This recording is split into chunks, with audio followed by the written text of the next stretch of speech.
And so you see, Paul knew his purpose. He knew his purpose was not to be a tent maker. Guess what? Paul worked as a tent maker. Did y'all know that? He made tents as he went places. He got paid for it. That's how he lived. That's how he survived. And so Paul had a purpose, and it wasn't for that. It was to spread the gospel message everywhere he went. He knew that living for Christ and serving others, especially this church in the Philippians, was what he needed to do. And so a couple questions we need to ask ourselves. What is my purpose? Why am I here? Right? A lot of times you hear that, especially people that are searching for truth, searching in their faith. Why am I here? Why do I exist? And so Paul's purpose was this. Paul knew his purpose was to love God. He knew his purpose was to have a relationship with Jesus Christ. He knew his purpose was to influence others for the sake of Christ. And everything else that he did was outside of that. And our purpose is the same, is to have a relationship with our Creator. The same, see, because it was our rebellion, humanity's rebellion, that broke the barrier.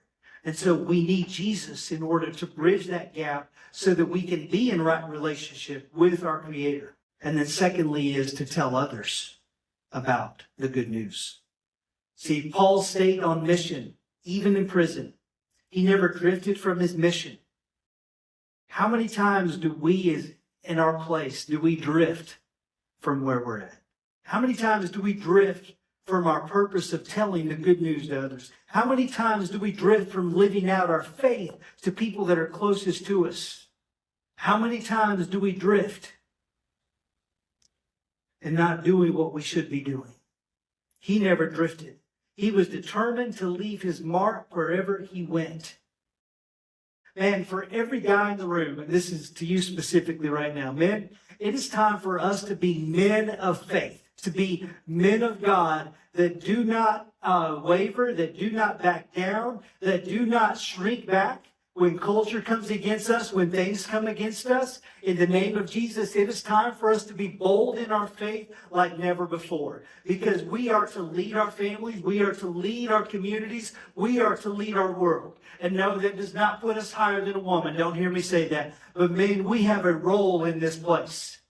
And it is important for men, for you to assume that role in a biblical fashion and be the man of God that He wants you to be. It's time for you to lead your family to Jesus. It's time for you to lead your community in that direction.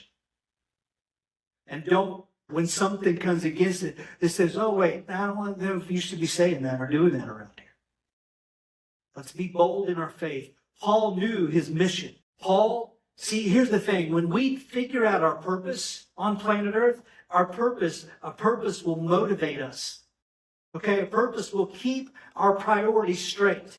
When I know my purpose, and my purpose is to be in relationship with God, and my purpose is to tell others about Him, no matter what else I'm doing, then I'm going to keep my priorities straight every single time. They're not going to get out of whack because I got my eyes focused on where they should be. A purpose will help us develop our potential. Because when I'm focused on who Jesus is in my life, then that means I'm continually allowing Him to rebuild me and renew me and to grow into the man that He's created me to be from the beginning. A purpose will give you power to live in the present. A purpose from God will give you the power to be the person God has created you to be for the now. Not for what's been, but for the now.